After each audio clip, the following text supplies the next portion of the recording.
The grasslands are probably among the most heavily damaged ecosystems in North America. At Yellowstone, things once looked so bleak that ecologists nearly gave up hope. For 70 years, many riverbanks couldn't grow a sapling taller than your knees. Large patches of soil eroded away, beavers disappeared, birds abandoned the valley, and some river sections eroded 3 times faster than normal. Yet, a single small change managed to reverse all of that. People called it the craziest project in America. Debates between locals and experts led to numerous lawsuits. What exactly happened here?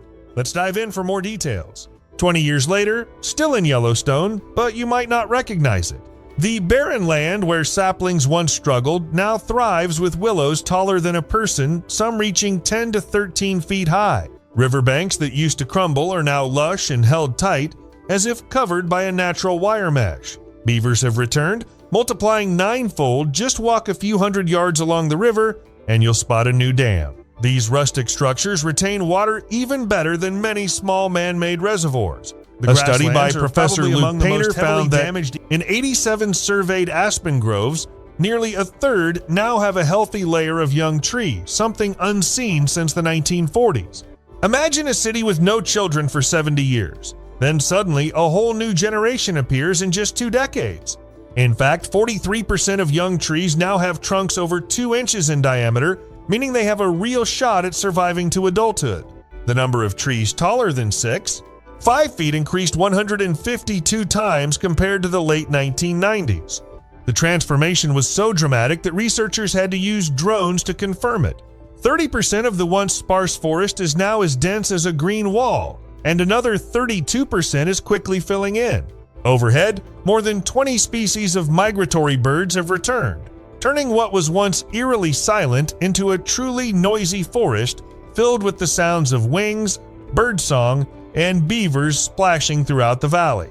And all these positive results started with just 14 gray wolves. But to understand how just 14 wolves could change all of Yellowstone, we need to turn back the clock nearly a century. We all know that American kids didn't grow up surrounded by the rich wildlife we see today.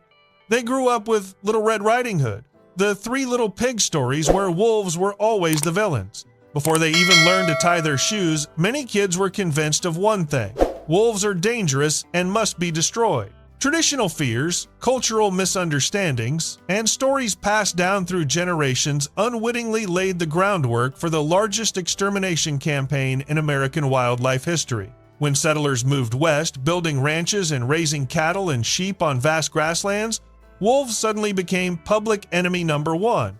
Whenever livestock died from disease, harsh winters, or falling into ravines, many people chose the easiest explanation: blame the wolves.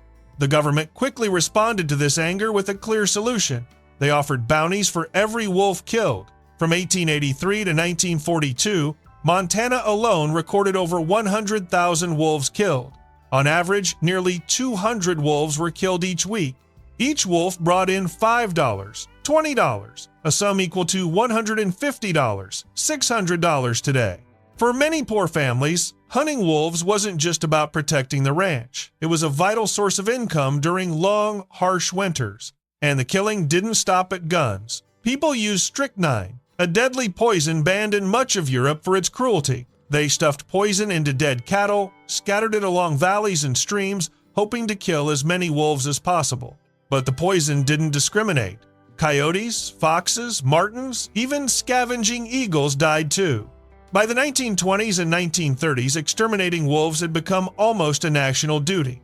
Posters hung in town halls, notices plastered post offices, and bounty hunts were openly encouraged. In 1926, Yellowstone recorded its last wolf shot dead. The U.S. government declared the species extinct there, and as wolves vanished, other large predators like cougars and pumas were also hunted to near extinction, seen as just as frightening. People back then believed they were doing the right thing. They thought they were protecting their ranches, livestock, and making nature safer. But was that really the case? Remember a simple lesson everyone learned in school. Every food chain has a top predator. In short, it's a straight line connecting living things, each one eating the next for energy, with one species at the top to keep the ecosystem in order. In Yellowstone, that top predator was the wolf. Without the apex predator, the elk population exploded from about 2,000 to nearly 19,000 by the early 1990s, according to the U.S. National Park Service. Imagine a herd as big as a small town, grazing every day and devouring every new sprout. An adult elk eats 1,833 pounds of vegetation daily. So what about 19,000 elk? Willows and aspens had no chance to grow new branches. Saplings would sprout at night, only to disappear by morning. An ecologist once said, Yellowstone then was like a forest stuck at a certain age, only old trees, no new generation. For people, it would be like a country with no children born for 70 years. As trees vanished, riverbanks collapsed. Without roots to hold them, the banks eroded 5-6 times faster. In some spots, over 3 feet of bank disappeared after just a few rainy seasons. What was once soft riverside grass became steep dirt cliffs. Next came the beavers. Before 1930, Yellowstone had dozens of beaver colonies, each building 5-10 dams that retained water and sediment for the whole valley. But by the 1980s, only one colony remained at Soda Butte Creek. The reason was simple: no willows, no beavers.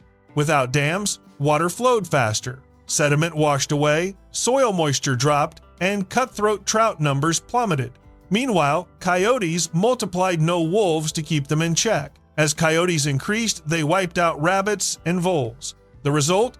Owls, hawks, foxes, and other predators lost their food source, with populations dropping 50–90% in some areas, according to the Yellowstone Bird Monitoring Project. Lower down, insect-eating birds declined, pollinating insects became scarce, and wildflowers weakened. It was a domino effect, one collapse after another. No one intended it, but it happened all the same. After Yellowstone became almost unrecognizable, Americans finally realized this ecosystem desperately needed gray wolves. But saying, "bring back the wolves," was easier said than done. By then, not a single wolf remained in Yellowstone. They'd been extinct there since 1926. Only a few lone wolves survived in Minnesota, in Alaska, or in protected reserves, but not enough to form packs. And more importantly, American society at the time didn't want wolves back. In the late 1960s, as ecological issues gained attention, defenders of wildlife began calling for wolf reintroduction. They were seen as troublemakers, but they didn't give up. By the 1980s, the group launched public education campaigns, held workshops, screened films, published data, and even visited towns to explain that Yellowstone's ecological blockage was simply due to the loss of its apex predator. Their boldest move was proposing a real compensation program for ranchers if livestock were attacked by wolves, something no environmental group had dared before. Even so, nothing changed. To break the deadlock, defenders of wildlife sued the U.S. Fish and Wildlife Service, demanding the federal government reintroduce wolves under the Endangered Species Act.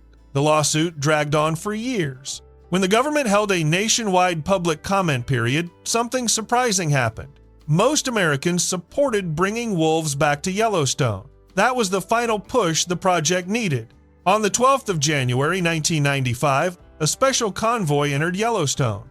2 patrol cars led the way, followed by trucks carrying 8 gray wolves captured from 3 packs in Alberta, Canada. Their journey spanned thousands of miles, flown by military plane from Canada to Montana, then hauled by sled into the Lamar Valley. As the convoy passed through the famous Roosevelt Arch, crowds lined up and cheered. It seemed like a simple moment, but behind it were 20 years of debate, lawsuits, and struggle. But just when it seemed the job was done, trouble hit again. As the wolves arrived in Lamar, a lawyer for the Wyoming Farm Bureau suddenly received a federal court order halting the release. The metal crates were locked. The wolves were held nearly 30 more hours in freezing cold after their exhausting journey. Things got so tense that a defender's representative rushed to Denver to get the order lifted overnight. Finally, the judge allowed the project to continue. The wolves weren't released immediately. They were placed in 1-acre acclimation pens, surrounded by steel fencing and guarded by armed rangers 24/7 to prevent sabotage or poisoning. After 10 weeks, once they'd adjusted, the wolves were released into the wild. In 1996, another 12 wolves were brought in. In total, 26 wolves started the recovery process.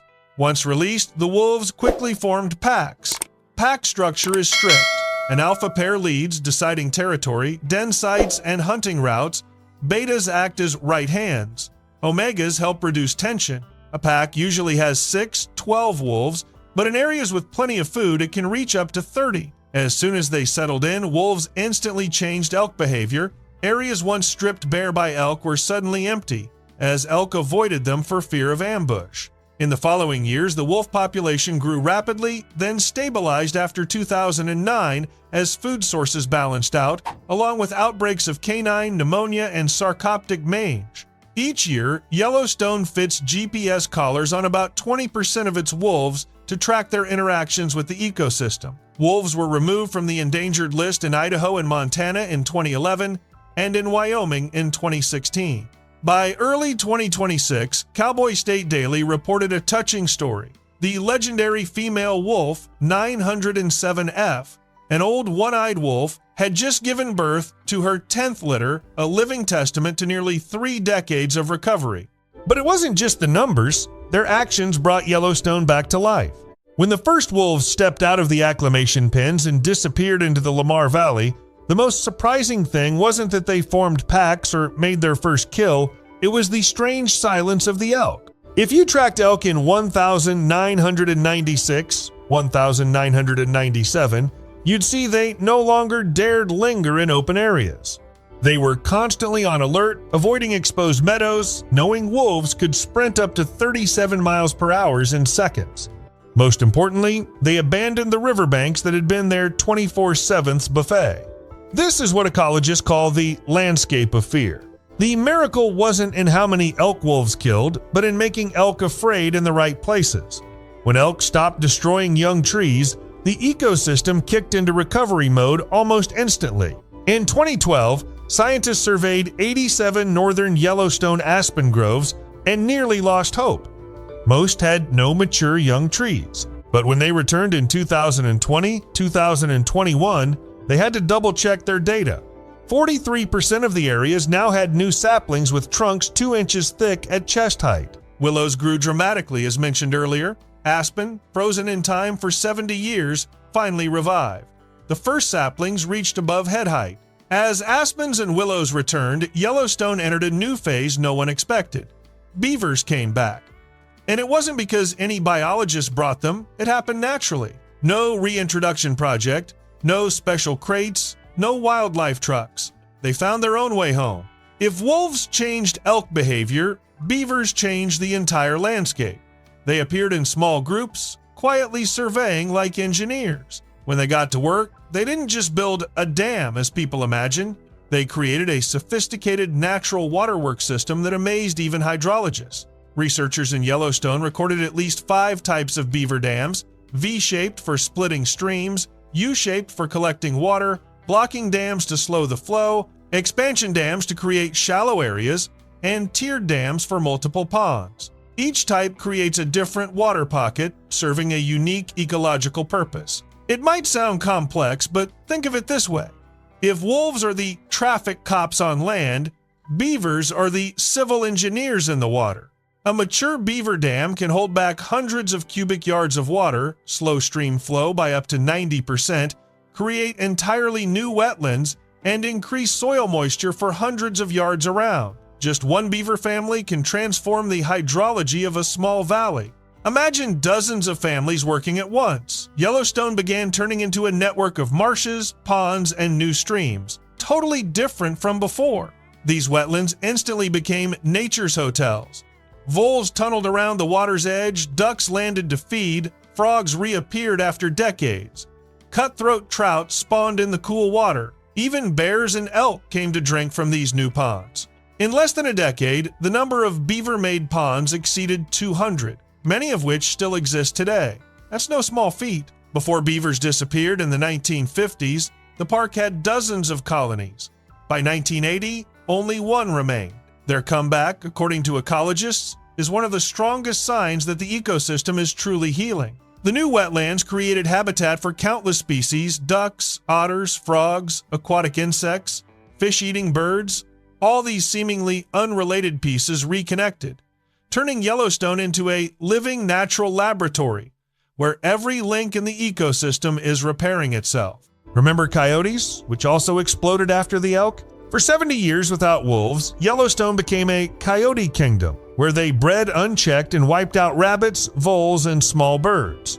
But when wolves returned, the balance shifted immediately. Wolves are bigger, stronger, have organized packs, and most importantly, they claim territory. Within a few years, coyote numbers dropped 50–70%, especially in the northern grasslands where competition was fiercest. As coyotes declined, small mammals quickly returned. Rabbits reappeared in the meadows, bringing back owls, hawks, and red foxes. Voles surged, opening the way for many ground-nesting birds to recover. Yellowstone, eerily silent for half a century, now buzzed with the rustling of little rodents and the flight of hunting birds overhead. Just wolves controlling coyotes was enough to restore the middle tier of the food chain, a part that had been missing for decades. Of course, Yellowstone's recovery wasn't due to just one factor. Scientists point out that many things helped at once. The 1990s were warmer than usual, giving plants a few extra weeks of growing season each year. It's like giving a wilting garden more hours of sunshine. And water, it bounces back faster. At the same time, bison numbers dropped slightly due to population management, which accidentally let more young trees survive. In the past, bison could strip a stretch of willows in days, but this reduction gave plants the time they needed to get past their vulnerable stage. Another overlooked factor was America's fire policy. In the past, every fire was put out immediately, but since the 1990s, managers have allowed natural fires within safe limits. These small fires burn away old undergrowth, clearing space for new growth just as nature has done for thousands of years. If you've ever seen pine forests regrow after a fire, you'll understand why natural burns matter so much. All these factors helped, but they only set the stage. Wolves were the real catalyst, the spark that triggered the whole chain reaction. But even with Yellowstone's amazing recovery thanks to wolves, people's fears about safety never went away. Some worried that bringing back a top predator would put people at risk, but the actual data says otherwise. In the 25-plus years since gray wolves were reintroduced, 1,995, 2021, Yellowstone has not recorded a single wolf attack on humans. That number is almost zero while in the U.S. Each year, domestic cattle cause about 22 deaths, and elk cause over 100 serious attacks. Think about it. What people fear most is actually the least dangerous. The grasslands are actually probably very afraid of humans. Damaged ecosystems. If you ever stand 100–150 yards away and see a real Yellowstone wolf, you'll notice they back off immediately after just a few seconds. The only thing that makes a wolf lose its fear is people feeding it. When wolves start associating food with campsites or trash cans, they get bolder, just like black bears in Canada or Japan become aggressive when overfed. So the first rule is never feed wolves, not even a piece of bread. Many think just once won't hurt, but just one tourist breaking the rule can create dangerous behavior. 2 Yellowstone wolves were killed in 2009 and 2011 simply because they got too used to human food. To keep everyone safe, Yellowstone has a few extremely simple but effective rules. If you see a wolf, don't run. This isn't a horror movie. Wolves see a running person and instinctively chase just like a pet dog would. The right move is to stand tall, wave your arms, shout, and if needed, spread your jacket to look bigger. It might sound silly, but imagine. You're hiking. A wolf approaches. Within 65 feet, you'll want to know how to make it leave. Children should never be left alone near campsites, not just because of wolves, but also bears, coyotes, and even mother elk protecting their calves. If you have a dog, always keep it leashed. Wolves don't attack people, but they might see dogs as rivals and start a fight. Yellowstone has a special team of biologists using hazing training to reinforce wolves' fear of humans. They use flares, loud air horns, even rubber bullets to make bold wolves regain their natural wariness.